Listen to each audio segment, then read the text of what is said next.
सुलह कारण भाय तीर्थंकर जे भये, हर्षेंद्र अपार मेरु पे ले गए। पूजा करि निज धन्य लख्यो बहु चाव सो, हमहु सोरस कारण भावे भाव सो, हमहु सोरस कारण भावे भाव सो। दर्शन विशुद्धि आदि 16 कारण भावनाओं की यहाँ चर्चा चल रही थी। कल तक हम संवेग भावना की चर्चा कर चुके हैं। श्रद्धापूर्वक विनय पूर्वक व्रतों का अंगीकार, व्रतों के निरतिचार पालन के लिए ज्ञान की आराधना, और ज्ञान कला यदि जागृत होगी तो वैराग्य अपने आप ही हो जाएगा। इस तरह है ज्ञान पूर्वक वैराग्य। यहाँ संवेग तक की अपनी चर्चा हुई। एक एक पॉइंट वस्तुतः ऐसा है जिसके ऊपर घंटों चर्चा की जाए, माने महीनों भी चर्चा करें ना एक एक पॉइंट के ऊपर तो पूरी ना हो, ऐसी चर्चाएं हैं। क्योंकि संवेग शब्द का अर्थ यदि वैराग्य लिया जाता है तो फिर वैराग्य की कितनी भी चर्चाएं करो, क्षणभंगुरता की चर्चाएं करो, वैराग्य की बातें करो, बारे भावना की बातें करो, वैराग्य उत्पादक बारे भावनाएं, वे सब इस संवेग में शामिल हो जाएगी। संसार, शरीर और भोगों से उदासीनता का परिणाम। अब जब ये उदासीनता होती है, पांचवी भावना हो गई, तो तुरंत ये कहा कि जैसे ही उदासीनता हो तुरंत त्याग कर देना। जैसे ही वैराग्य का भाव आवे तुरंत छोड़ के निकल जाना। क्या? जैसे ही किसी चीज से विरक्ति होवे तुरंत उस चीज को छोड़ देना चाहिए, क्योंकि वर्तमान के ये परिणाम आगे समय टिके रहेंगे इस बात की गारंटी नहीं है। टिके नहीं रहते हैं। आज तो आपके बहुत अच्छे भाव आ गए, अब ये भाव आपके कब तक टिके रहेंगे? बस थोड़ी देर। ये जो अभी आपको अच्छा लग रहा है ना, ये अच्छा लगने का एक लिमिटेड काल है। कोई भी व्यक्ति, कोई भी घटना और कोई भी परिस्थिति, कोई भी वाक्य, कोई भी प्रवचन, व्याख्यान किसी व्यक्ति को लंबे समय तक प्रभावित नहीं करता। ये तत्वज्ञान की चर्चाएं जो आपको बहुत अच्छी लग रही हैं, ये बातें जब तक आप इसके समागम में रहेंगे तब तक ही अच्छी लगेंगी। क्योंकि जैसे ही आप इस दायरे से बाहर निकले तो हो सकता है 2, 4, 5, 10 दिन तक आपको वो बात याद रहे, लेकिन फिर धीरे धीरे करके यदि महीने 2 महीने का गैप पड़ गया तो फिर वो धीरे धीरे करके वो दिमाग से निकल जाएगी। फिर वो बातें, फिर वो आपका रस दूसरी तरफ लग जाएगा। इसलिए यहाँ वैराग्य के तुरंत बाद में त्याग की बात कही। जैसे समझिए किसी चीज की निंदा की गई, आलोचना की गई, किसी वस्तु की, किसी अभक्ष्य पदार्थ की, कि इस वस्तु का सेवन करना योग्य नहीं है। अब हमने सोच लिया कि हाँ भाई बात तो सही कह रहे, इसका सेवन करना योग्य नहीं है, तो क्या तुरंत त्याग कर देना?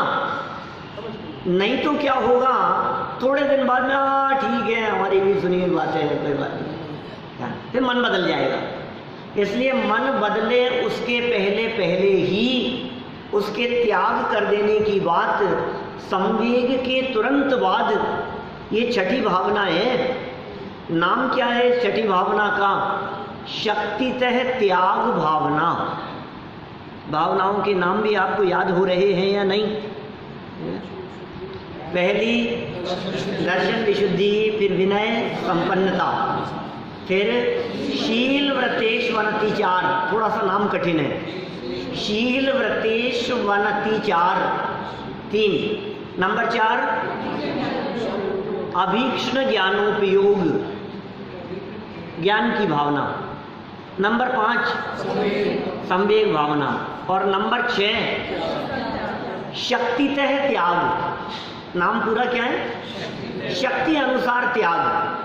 ऐसे नहीं आप में सामर्थ्य तो है नहीं और त्याग कर दिया आपने, नहीं नहीं, अपनी शक्ति को देखो, अपनी सामर्थ्य को देखो, अपनी परिस्थितियों को देखो, अपनी भूतकालीन परिस्थितियों को देखो, अपनी वर्तमान परिस्थिति को देखो, अपने साथ में भविष्य में क्या परिस्थितियां बन सकती है उन्हें भी देखो। हमारी भविष्य में स्थिति क्या होगी? आज जैसा माहौल यदि भविष्य में नहीं होगा तो क्या होगा? आज जैसी परिस्थिति बुढ़ापे में नहीं हुई तो क्या होगा? आपने तो आज जीवन पर्यंत त्याग कर दिया, लेकिन समय तो बदलता रहता है ना, समय नहीं लगता। समय बदलने में देखा है ना, बदल गया, ये भी बदल गया, देखो माने टाइम नहीं लगता है, क्या पता कैसा समय होगा। कभी कभी किसी वस्तु का त्याग करने में ऐसे भी निर्णय किया जाता है कि जिस चीज़ का हम त्याग कर रहे हैं ये त्याग किसी और ने किया है क्या पहले कभी? क्या उन्होंने त्याग कर रखा है? तो उनकी परिस्थितियों को देख करके आप वर्तमान जीवन को बदलो। अब वैसी परिस्थिति मेरी हो जाएगी तो क्या होगा? कभी हॉस्पिटलाइज्ड होऊंगा तो क्या होगा? कभी ट्रेन में सफ़र कर रहा हूँगा और मंदिर नहीं मिलेंगे, दर्शन करने का अवसर नहीं मिलेगा तो क्या होगा? इन बातों के बारे में आपको त्याग करने के पहले ही विचार करना पड़ेगा। कीजिए शक्ति प्रमाण, अपनी शक्ति के अनुसार करो भाई, क्योंकि शक्ति से बढ़कर करने का प्रयास किया तो प्रतिज्ञा लेने की बात तो ठीक है, लेकिन प्रतिज्ञा तोड़ने का तो महापाप है। प्रतिज्ञा भंग करने का महापाप कहा गया है। इसलिए यह सावधानी जरूर रहनी चाहिए कि किसी भी रूप में हमारे माध्यम से प्रतिज्ञा भंग ना हो, उसका महापाप है, ये विचार करना चाहिए। बहुत से लोग ये कहते हैं रात्रि भोजन का त्याग हमसे तो नहीं हो सकता, हमने विचार लिया हमारी शक्ति नहीं है। तो कहा तू बहाने बनाता है, क्योंकि दुनिया में हजारों लोग जब रात्रि भोजन का त्याग करने वाले दिखते हैं तो तुम ही कोई स्पेशल पैदा हुए हो क्या? इन्हीं सब आलू के बिना हमारा तो नहीं चल सकता, तो तुम कोई स्पेशल हो? ये लोग जो पालन कर रहे हैं ये सब कर रहे हैं ना, इसलिए बहाना बनाने की जरूरत नहीं है। जो काम वास्तव में नहीं निभ सकता हो, जैसे मान लो किसी ने कहा 10 दिन के उपवास करो, भैया मेरे से नहीं निभ सकता, ये अपनी शक्ति पर निर्भर करती है बात। लगा महीने भर के उपवास करो, और हमारे बस की बात नहीं है, वो शक्ति पर निर्भर करती है।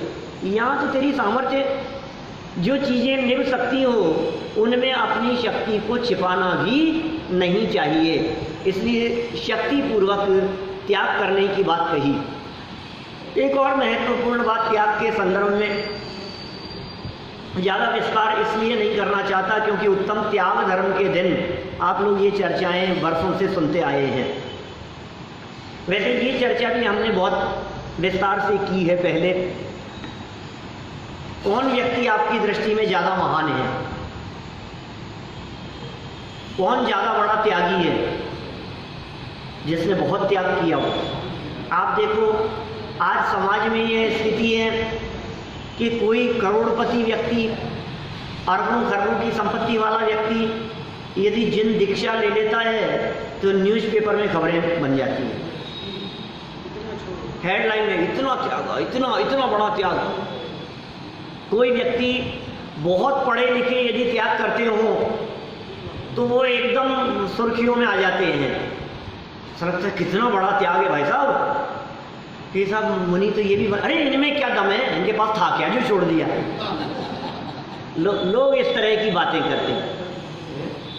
लेकिन भाई ये त्याग यदि धर्म है तो ये त्याग इस बात की अपेक्षा नहीं रखता कि आपने कितना छोड़ा है।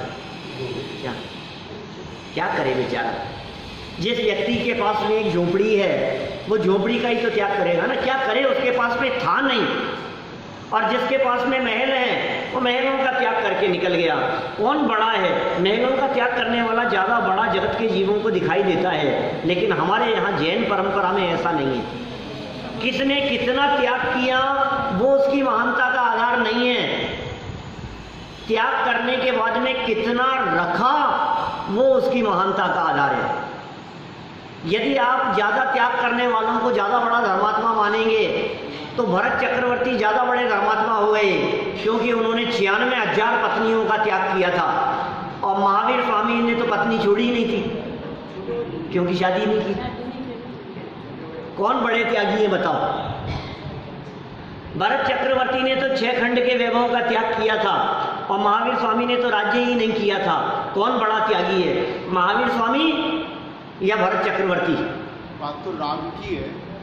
राग छोड़ने की बात है भाई साहब, संयोग छोड़ने की नहीं है।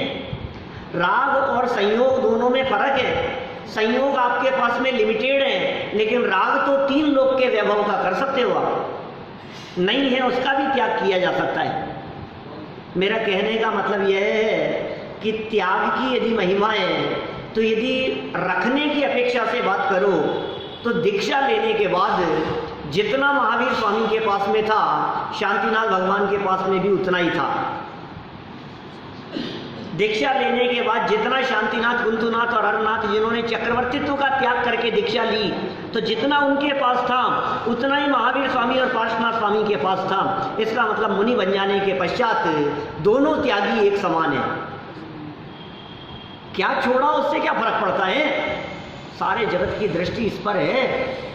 ये न्यूज़पेपर की चर्चा के विषय हो सकते हैं, लेकिन जिनागम इन बातों को महत्व नहीं देता कि कितना छोड़ा, रखा कितना, ये बताओ। ये तो वही बात हो गई ना, जिसने जितना ज्यादा दान दिया वो उतना बड़ा महान व्यक्ति हो गया। जिसने जितना दान दिया, अब सोचो आप वो आपके आर के मार्बल वाले हैं, वो 25 करोड़ का दान देवे कि हमारी तो टोटल पूंजी 25 करोड़ नहीं है, हम क्या बिक जाएं क्या? हम क्या करें बोलो? मैंने मेरा कहने का मतलब ये है, ज़्यादा त्याग करने से, ज़्यादा दान देने से ज़्यादा बड़ा धर्मात्मा नहीं है। आपकी आसक्ति कितनी कम हुई। त्याग बाहर में नहीं होता।